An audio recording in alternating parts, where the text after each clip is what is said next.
Hello, friends.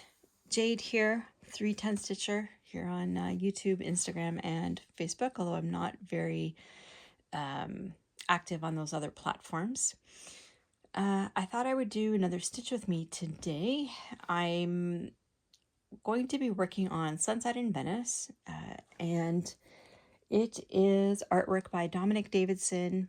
I love this piece. It is charted from Heaven and Earth Designs. And yeah, I'm using this for my temperature stitching.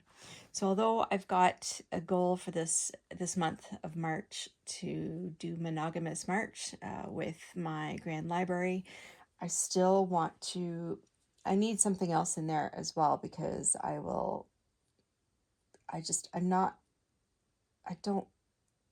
can't stitch just monogamously on just one project for a whole month.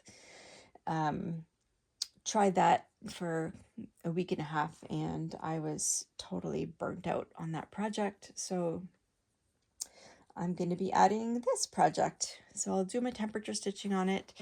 I'm at the far left of the piece and we're near the bottom. So this is the gondola here. I'll have thrown in a picture hopefully of what this will look like when it's done. And I'm all ready to start. So I'm going to zoom you in a little bit. Not that far. Where am I? Over here. There we go. And I apologize now for the shaking. This is kind of an awkward setup. It always is. I don't know why I just can't find one setup and then be able to just stick with it. Not sure. Okay, so I'm working with 3371.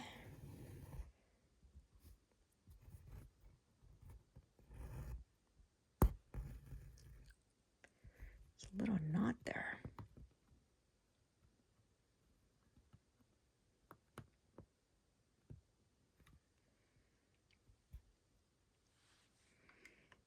I feel like I've done something weird.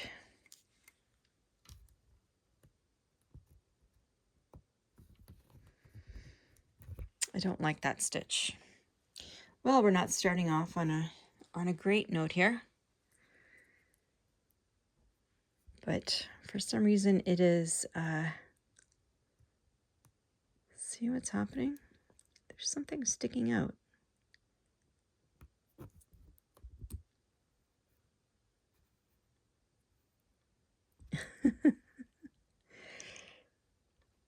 Sorry for my big fat hands being in the way here. Not sure what's going on.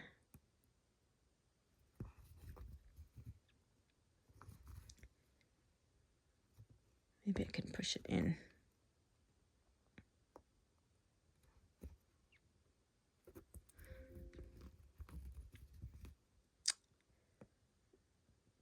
Okay, I'm going to grab my Snag Nabbit.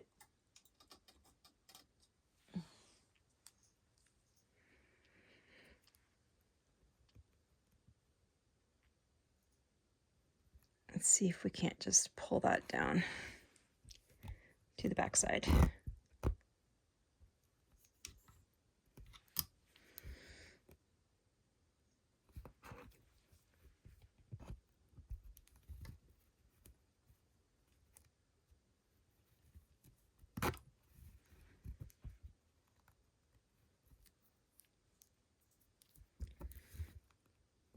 One more time. You see this? I don't know. It looks like just an end. I think I'm just going to snip it. I don't know what's going to happen, but there we go. Okay, so now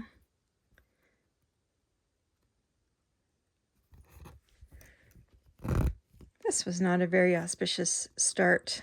There we go. To my stitch with me. Oh well. Okay, so where did my needle go? There it is.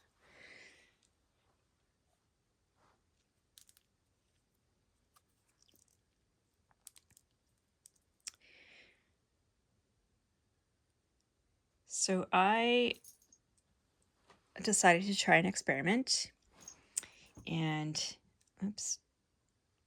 got my nails done. They're very long, really long for me. I don't know if they'll last more than a day, but we'll see. I'm having to relearn how to do everything, how to type, how to stitch. So I don't know, like I said, I don't know if I'm going to stick with it or not, but we shall see.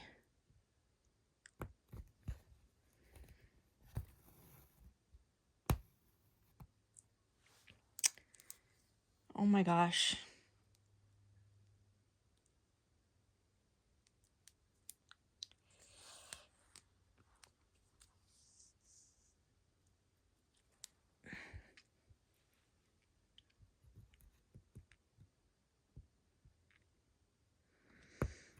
Let's try for the third time, shall we?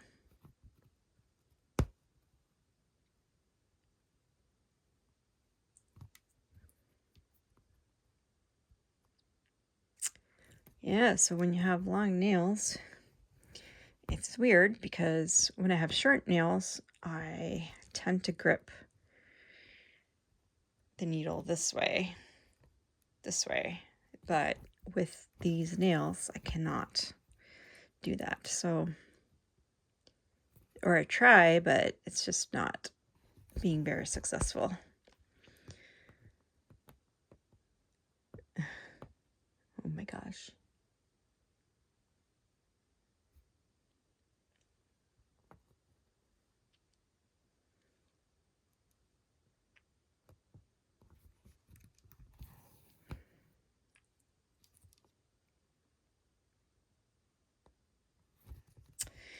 All right, so now that I have finally figured out where I am,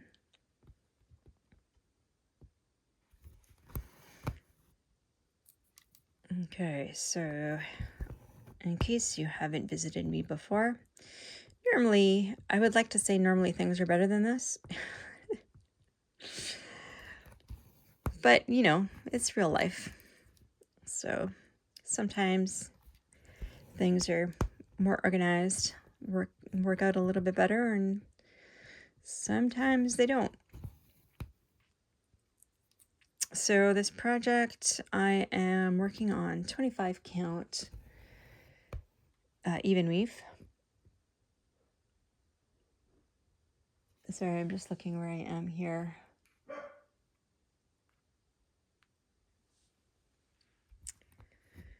Apologies for my dog if he starts going. And I'm doing this 1/1. Well, these nails are definitely slowing me down. I guess until I get used to them.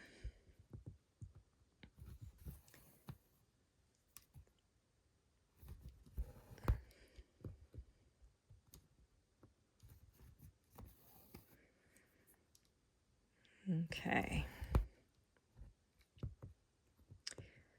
Let me zoom you guys in a little bit. Oops, wrong way.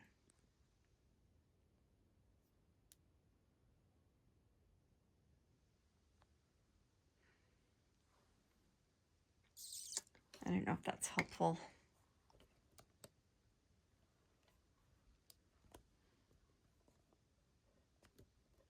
Can't move you any closer, unfortunately.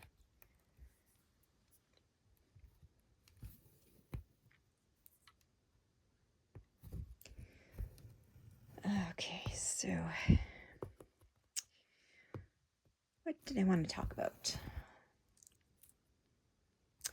Well, I've been back from a vacation for a week. I guess about a week. We went to Europe for 10 days. Although I guess it was really only 8 days because the day on each end was dedicated to traveling. So we wanted to go visit our friends in Spain. And the way that the airlines and like everything was working, we would have had to take at least 2 connections, which I just really did not want to do. Then we discovered that Air France would fly directly from our city to Paris, and then we could take a small, a short hopper flight from Paris to Spain. So I had never been to Paris before. My husband had, and it's one of those places that I've always wanted to go. I've just been curious about. So we stayed there for 3 days and then went to Alicante, Spain for 5 days. And like I said, there was a day of travel there on each end.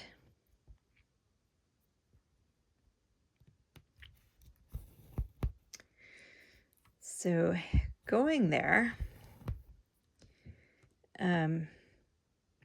well, the time change always kills me because it's like it's 6 hours difference. So,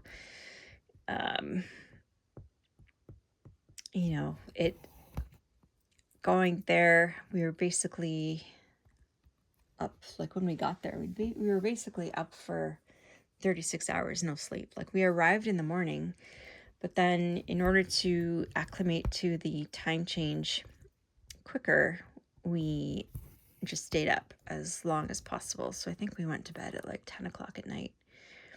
So yeah, so about 36 hours that we were awake, because neither of us also slept well the night before, but that's okay. So we got there on the Thursday, and first thing we did was take the metro downtown, found our hotel, checked in. They didn't have our room ready yet because it was still morning and it hadn't been cleaned yet. But they were kind enough to keep our luggage for us. So that was fantastic because that meant we didn't have to drag our stuff all over the place.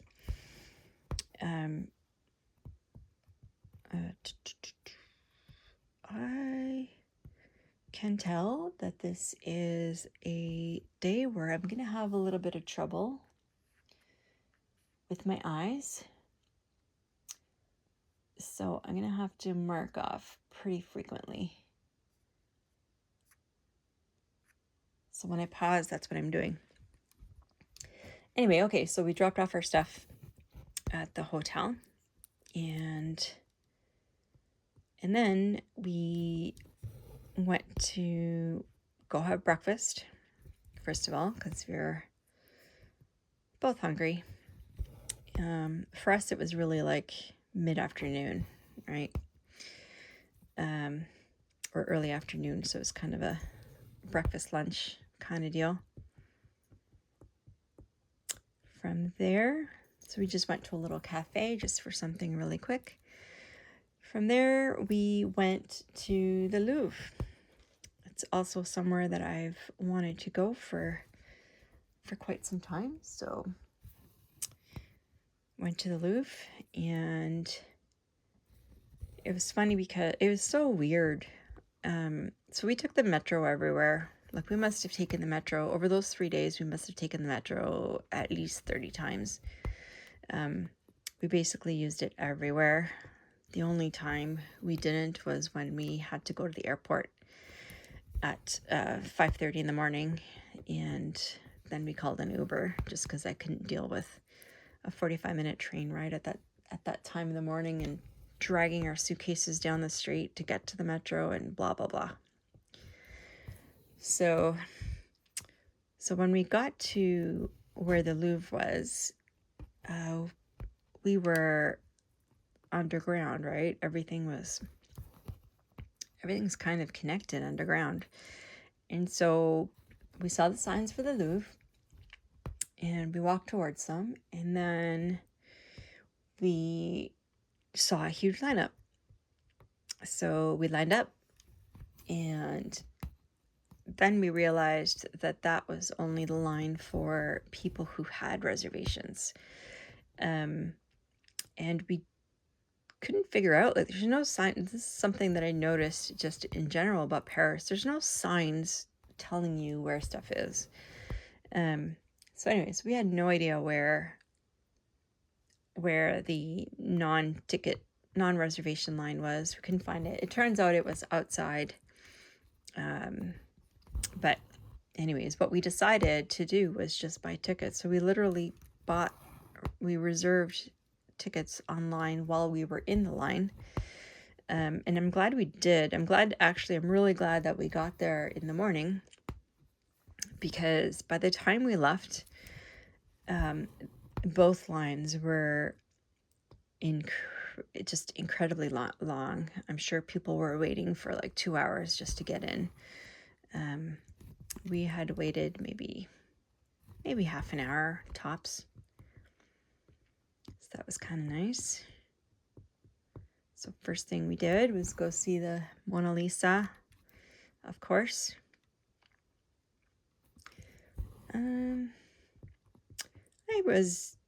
I was a little disappointed by her, to be honest. The painting is actually quite small, smaller than I expected, and you can get within like 20 feet of it.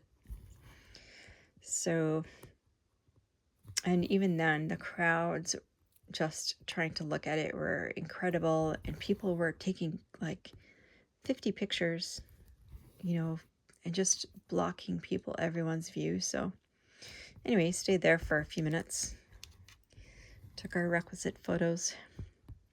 But again, we couldn't get anywhere near it, so a little bit disappointing in that respect. So we moved on. Okay, sorry, let me just make sure I'm in the right spot. Okay.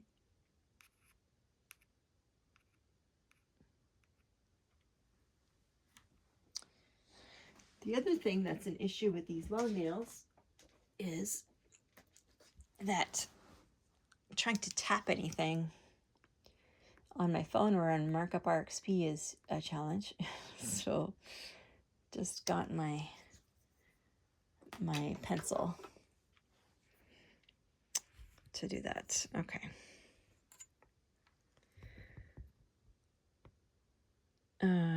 Okay, so from the Mona Lisa, we went to, like, this place was, if you haven't been there, it is absolutely massive. Like, I'm sure that we saw like max 5% of the whole thing. We could have stayed there all day. But neither of us is, oops, sorry for the shaking. Neither of us is a super massive art lover. I mean, I love it. I especially love sculptures.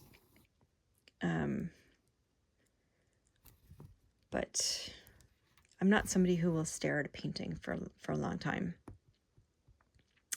And I know I'm probably missing a lot, any of you who are artists, but that's okay. Just, anyway, so from there we went to the Roman and the Greek areas of the museum. So we saw there's a lot of Italian artwork, Italian painters. Saw all of those, then went to the Roman sculptures and stuff. So there was a lot of gods and goddesses there. Same thing for the Greek area. I didn't see any Greek paintings, just artwork and pottery and stuff. I don't know if we just missed it, because it was, honestly, it's like a maze, and we just couldn't. It was all we could do to not go in circles. It was cool though. In the Louvre they have, I guess I hadn't realized just how big, number one, how big it was, and number two, how big of an impact it's had in France for centuries. So they have a portion of the basement where you can see the initial foundations, and you can read all about the history there. So that was kind of cool. That's kind of more our stuff. Like, we're both engineers, and so nerdy stuff, I guess. Anyway, so that was cool. Then we went back upstairs. We went to the Egyptian and I want to say Persian areas. So again, a lot of pottery, a lot of pieces of buildings. Like, they had whole columns and stuff that were just incredible. Like, the colors that they used, and these things are centuries old. It was incredible. I really enjoyed that.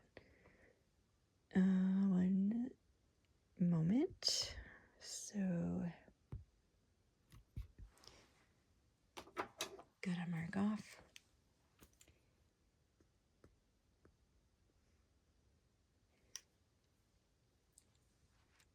So I think in the end we were there for what, maybe 3 hours. We saw quite a bit in that time, but like I said, I doubt we saw more than 5% of what was there. That'll have to be I really actually do enjoy looking at art, and sorry, I've got a little one sec, I'm gonna have to, there's a little knot here I gotta fix. Oops. But my husband is definitely not, so that's part of the reason why it was quick. I mean, he was really only there for me, because that wouldn't be his thing. I think he's been there once before, and he and a friend, and they did it in like an hour. So obviously they didn't see very much. And that was 30 years ago. But anyway, I forgot to say that we landed in Paris. That day was Valentine's Day. So that was cool. The city was all lit up and stuff. It was really nice. So we did that, and then we went back to the hotel, checked in, had a little nap, because at that point I just couldn't do it anymore. I was just so exhausted, and I really wanted to, especially with it being Valentine's Day and we had dinner reservations, I wanted to enjoy it. So we had a little nap for an hour, just enough to kind of reset. And then we went back out. We just walked around the city. I think we did about 25,000 steps each day that we were there.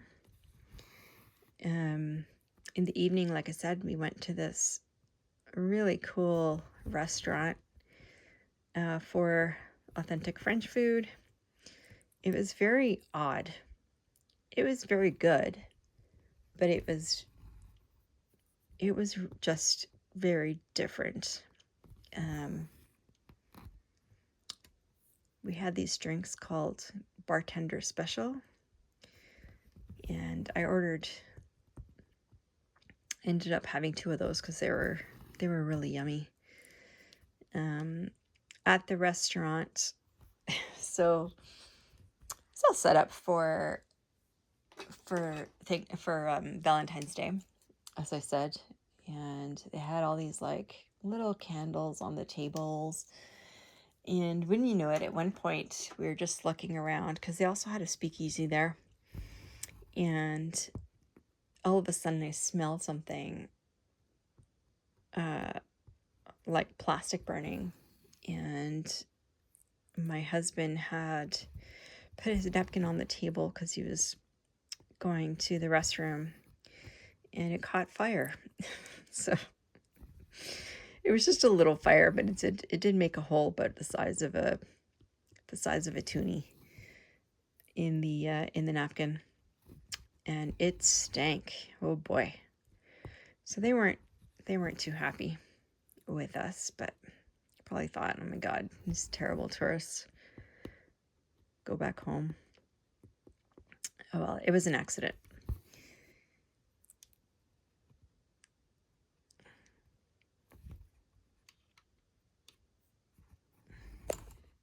Oh, sorry, I'm so sorry. I keep knocking the camera. So that was basically it. So we were there until like, I don't know, 10 or 10:30 at night, and then we decided that was it. Like we were both done for the day. Went back to the hotel, slept, although we couldn't sleep in because my husband had booked us reservations for Notre Dame, which is now open again. It was amazing. I had no idea that it was so large. And it's actually not even anywhere close to being the largest church in the world, but it was very, very large. So we had reservations there, and so did that. We went, like, we toured around the city a lot just to see, just to check out the vibe. We went to some craft beer places. My husband loves craft beer. So craft beer places, some pubs. We went to this other church, which now I'm blanking on the name of, but we had to walk up like 3,000 steps. I don't know how many there were, but there was a lot. Let's just say there was at least 20 landings. So anyway, it was a lot.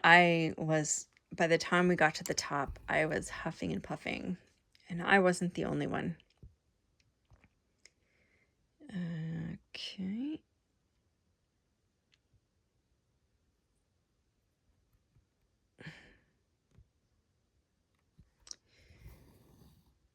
And it was really nice.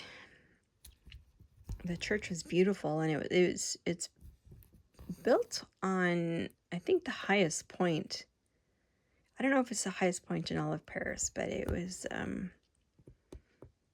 it had an incredible view. So we did that. We went to see, I don't know if this was that day or a different day, but we went to see this area. What was it called?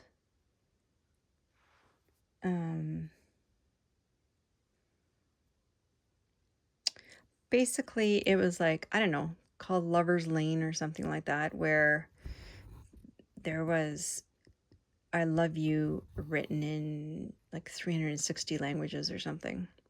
So that was cool. Again, you can get anywhere near it, but it was just kind of neat to see.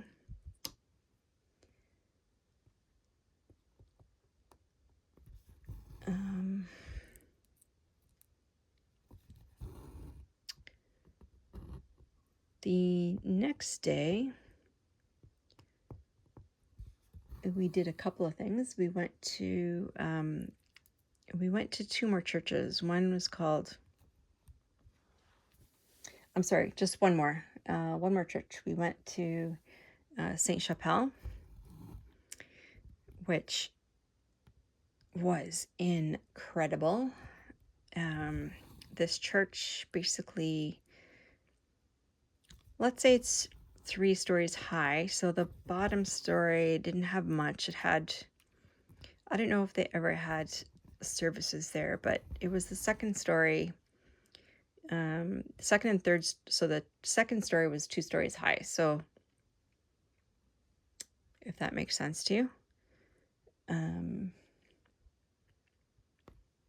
And that second story, so the top was all stained glass, and it told the story of humanity from Genesis. And it was just incredible. Like it was incredible how detailed it was. It was just gorgeous. I'll see if I could throw in a couple pictures at the end here. I'm getting a little confused here.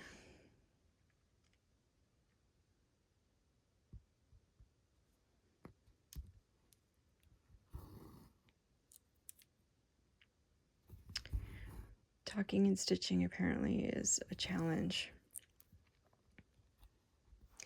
Anyway, so that was really incredible to see. Oh, I forgot the most important thing on the day we arrived. So Valentine's Day, we went up to the Eiffel Tower, and we went right up to the top, had our champagne. It was very cool because we could see, well, it's just it's a beautiful view of the city. So that was cool. And you could see the Arc de Triomphe, and I really enjoyed how the city was laid out. It's very cool, and especially around the Arc de Triomphe. So we did the Arc de Triomphe the next day. Again, a million stairs. Yes, I'm exaggerating, but it was a lot of stairs.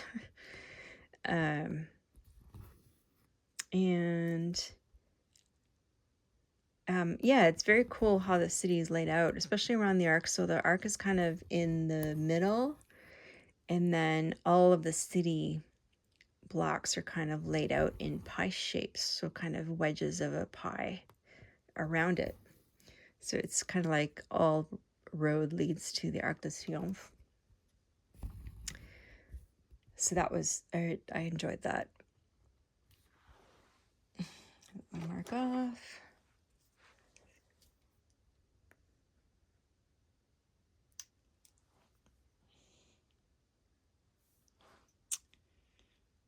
I've dropped this pen so many times just today, that the tip is cracked.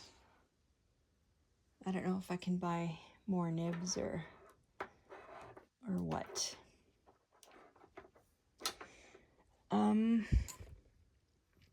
So that evening, after the Arc, we went to the Picasso Museum, and actually we decided, I took pity on my husband because I really love Picasso, and I was really interested in seeing it, but I've already explained to you that that's not really my husband's thing. So I kind of took pity on him because starting that day, Paris had an exhibition. What was it called? I don't know. There's a special name for it. I'll see if I can find it, but it was basically a light and music show with all of Picasso's artwork.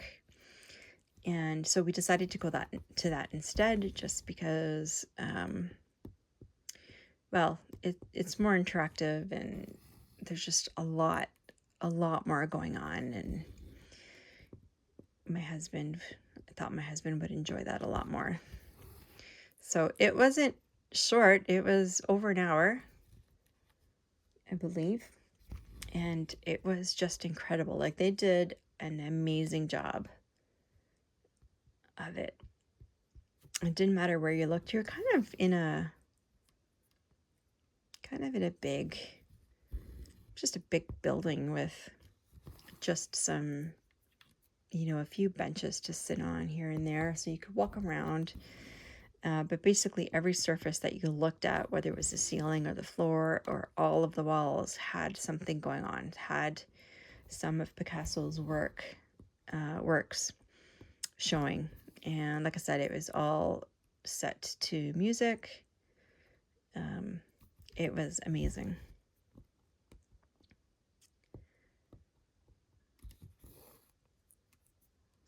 So that was a ton of fun. So really that was it for Paris, I think. That's it, or not so short and sweet. So then we got on a short hopper flight to Spain. And in Spain we were staying with friends, so that was amazing. So they're from here. They're our best friends. And one of them is taking a sabbatical from the university, so they moved to Spain for a year. His wife is a therapist who works mainly online, so she had all of her clients still online, so she's able to work from anywhere. So yeah, so it's amazing. Like, I'm so happy for them and for their kids as well, that they get to have that kind of experience. Not a lot of people get to experience that. So the kids are going to a private British school, because none of them spoke Spanish, they couldn't go to the European school there. So they were stuck going to the British school. So one of the kids is in grade 10, and I was so proud of him because okay, I don't want to, I'm not pooping on anybody or any school system, but I'll just give you my own opinion. My own opinion is that this was very stupid. But again, that's just me not being in that context. But they had these things called negatives. So if you did something wrong, you got a negative. If you got 2 negatives, then you got a detention. And the thing about that is that there's nothing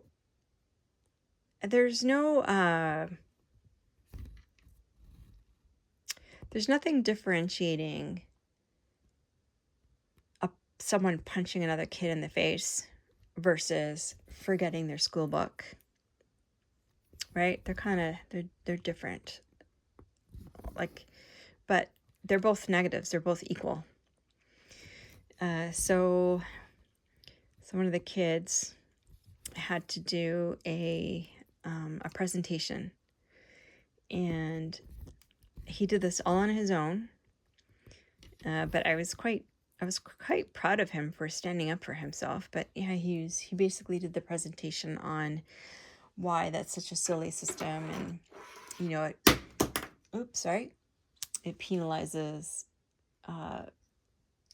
it penalizes kids equally for very different things.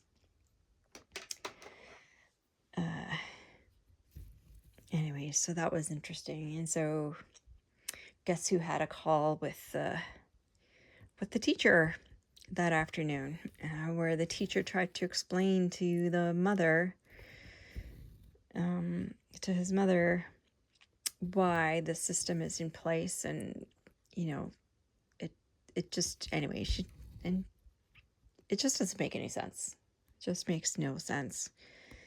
And they're saying, oh, it's not supposed to be anything negative. And so her response was, well, why do you call it a negative?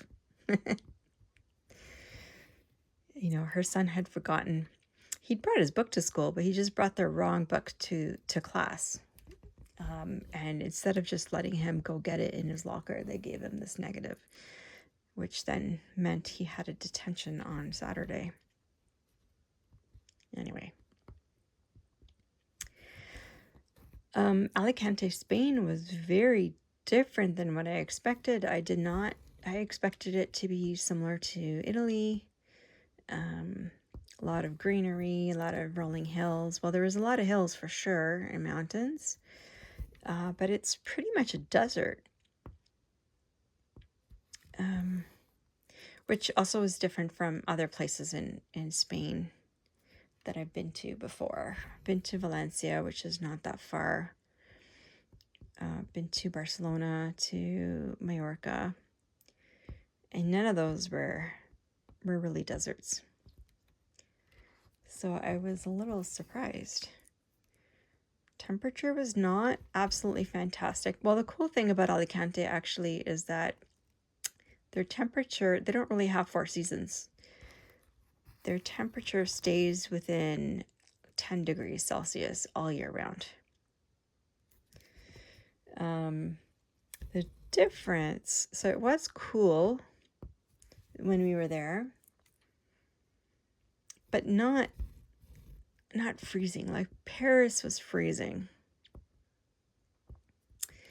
Alicante wasn't freezing. It was just, I don't know, damp, I guess. It just kind of, and it just had a constant wind, and the wind just kind of gets into your bones. I'm just not used to it. Here in Canada, we have or at least at my end of the country, we have a pretty dry winter.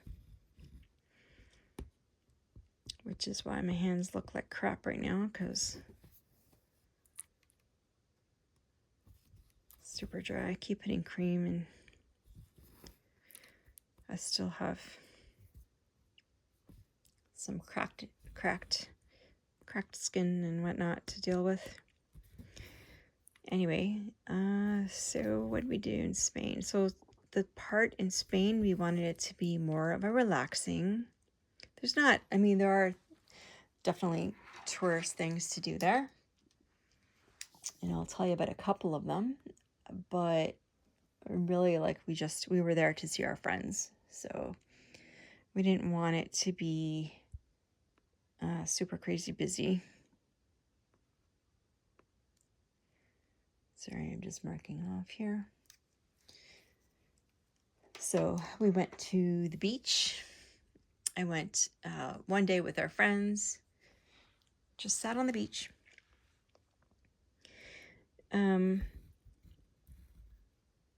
And another day I was at the beach by myself. So my husband and friend, well, my girlfriend had some appointments, so she was working.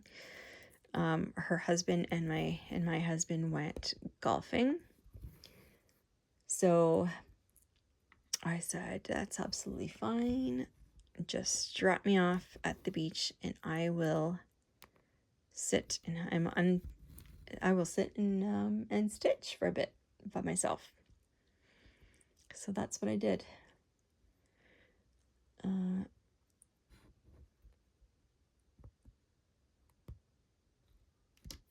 don't know if you noticed, I just had to oh,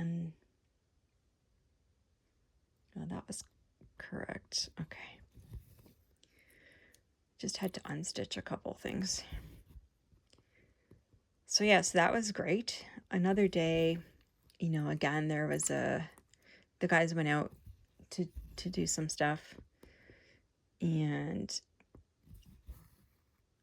my girlfriend had a couple of appointments. So again, I just sat in their little backyard and stitched.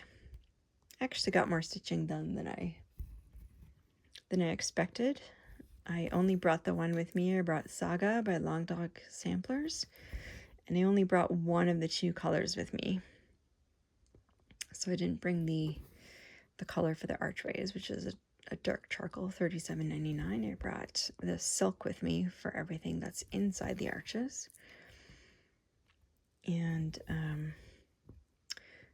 I did about 3,500 stitches, and I'll tell you, by the time I got back, I was stitched out on that project. I definitely need a little bit of a break from it.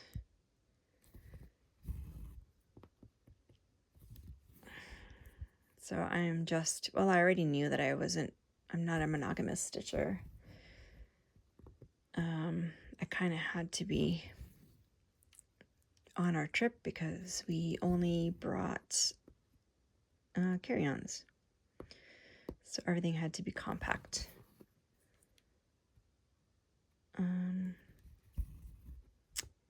Okay. I hope my hand hasn't been in the way this whole time.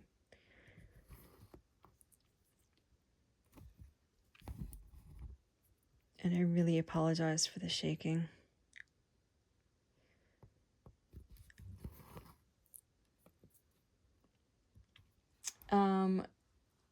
Food-wise in Spain, it was cool. They really love their potatoes. Love their potatoes. A potato dish that is very, very common, much more common than French fries, is called patatas bravas, and it's basically fried potato chunks with a sauce, which is kind of a spicy sauce. They're very, very tasty. So I enjoyed those.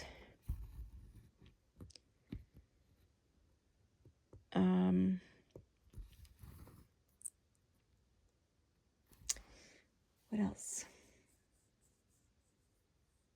Oh my gosh. So our friends have a dog who is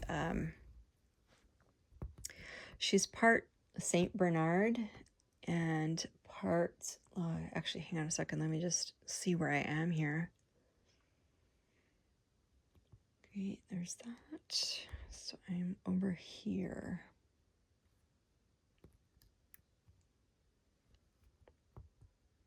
Over here. Okay. So she's part Saint Bernard and part Labradoodle, which is Labrador and Poodle. Anyway, she's a very large dog. Let's just put it that way. She's a very stubborn dog. Like, she's huge. She's like a horse. Anyway, so our friend's house that they're renting for this year is all ceramic tile, as is, I think, like probably most places there. I know in Italy for sure, most places have, they rarely use carpet. Most places have ceramic or porcelain tile. Anyway, so Ellie is the dog's name, Eleanor. I call her Ellie for short. She paces a lot, especially at nighttime. And with the acoustics, their place was 3 stories high. And with the acoustics, you could hear the her nails basically tapping nonstop, very loud, all the way up in the bedrooms. And so they fixed it by putting pink toddler socks on her, which was, it was just freaking hilarious. I just couldn't. So she's kind of white and gray. It's kind of a brindle color, and then with these pink socks with the the non-skid stuff that they put on the bottom of socks, especially for young kids so they don't slip. That's what this dog has. And oh my god, anyways, we made fun of them for that. I just couldn't take her. We just couldn't take her seriously.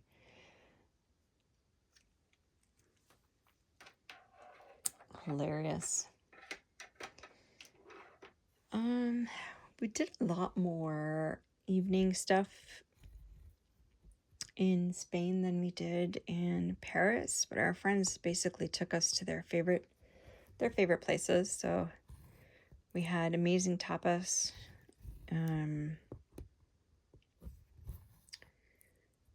We went to a speakeasy. Oh, in Paris, I forgot. In Paris, we went to the speakeasy on one of the evenings, and it was inside a pizza joint. So we walked up to this place, and there was it was a pizza place. There, it was eat in, pizza restaurant, eat in and take out. So there were people there eating, and they had a bouncer out front. I couldn't figure out why they had the bouncer, and then anyways, my husband looked it up, and it was a speakeasy. So they so we went in there. That was a lot of fun. It's kind of neat. Just had to walk into the back room, into the back of the pizza joint. It's quite a large place too. Anyway, they had some really interesting drinks. In Spain, back to Spain, we went to a couple places. We went to Guadalest. We went on a wine and olive oil tour. I had some amazing wine, amazing olive oil, and I didn't realize that Alicante actually is apparently the biggest supplier of wine in the world, which is very weird. I'm pretty sure I have that right. I could have that wrong. I could be making that up.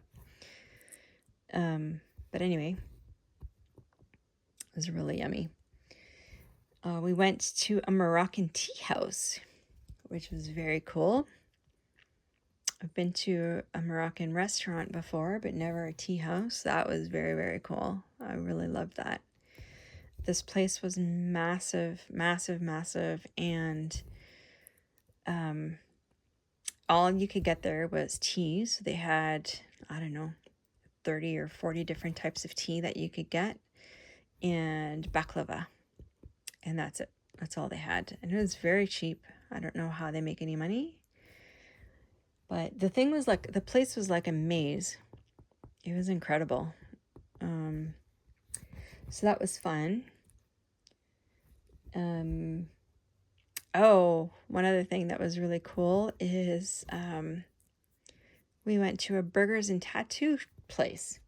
So it was literally, they had burgers. You could get burgers, and the burgers were really good. And then they had a tattoo shop in the back of it. So basically you would pay for your tattoo with your meal, which was funny.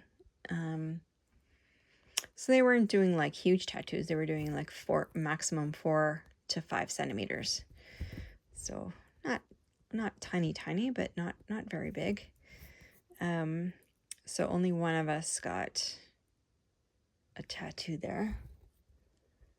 I did want to have something done, but I didn't like how they put it together. I basically drew it out for them, and then they came back with something that was different, and they were going to charge a lot more for it, even though it was just a single line, single color, and it was within that 4 to 5 centimeters. So I decided not to. But one of my girlfriend did.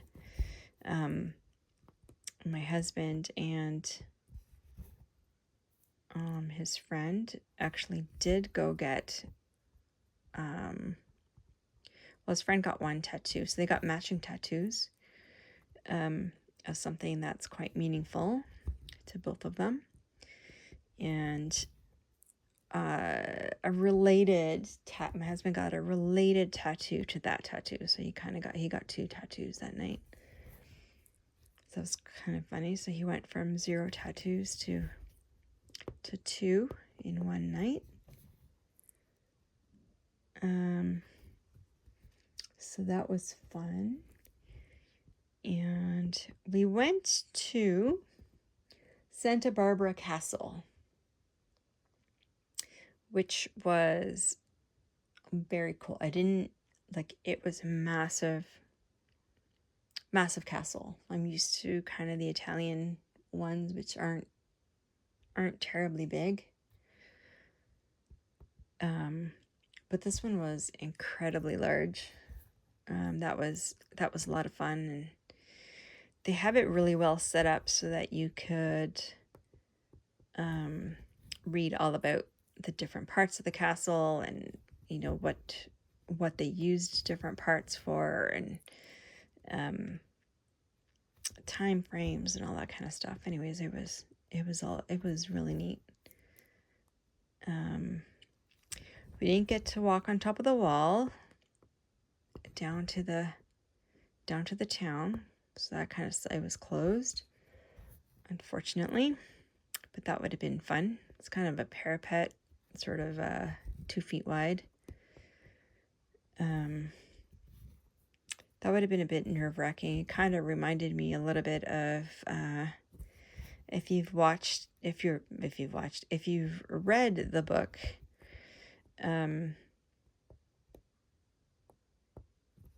oh my gosh, I'm just totally blanking on it now. The newest one is called Onyx Storm, that just came out. Fourth Wing. Kind of reminded me of Fourth Wing a little bit. Because it didn't have railings or anything like that.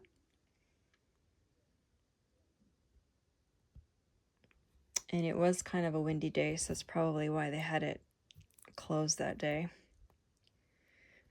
But it would have been neat to do. Yeah, so I am coming to the end of this. We've been here for just about an hour. Coming to the end of this thread. Let me just make sure I know where I'm going. I'm going to end this. I'm going to do this last stitch.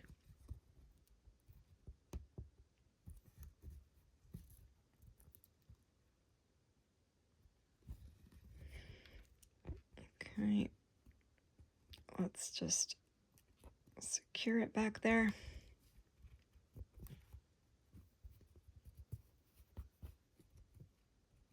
Getting pretty good at securing threads without looking. Okay. I'll put that there, and let's just mark off what I did, and then I'll tell you how many stitches I did, because we're pretty much at the end of our trip, and then we came back. So I've done a whole 104 stitches.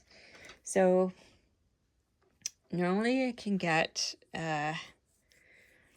150, 200 stitches on this project in an hour, but between talking and having to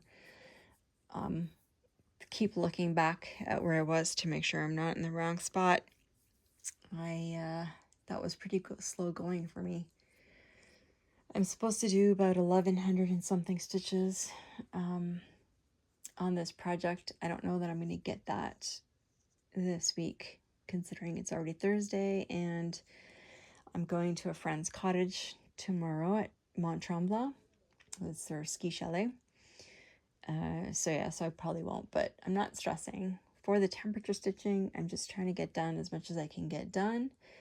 Ideally, I get about 1,100 stitches done on this project a week, depending on the temperatures, of course. And this week, this is the first time I'm touching it, so I'm not going to get a whole lot more, but or before the end of the week, but that's okay.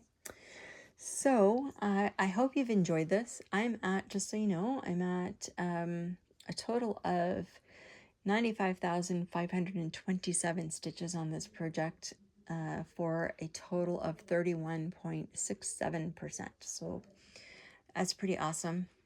I don't remember when I have this slated to finish. I don't remember if it's 2026 or 2027. I can't remember now. But yeah, so I hope that you've enjoyed this. If you like, hit the like and subscribe button, and I'll see you in my next one. Probably next week you'll see my regular floss tube, and then the week after that, hopefully another stitch with me. Anyways, for now, bye.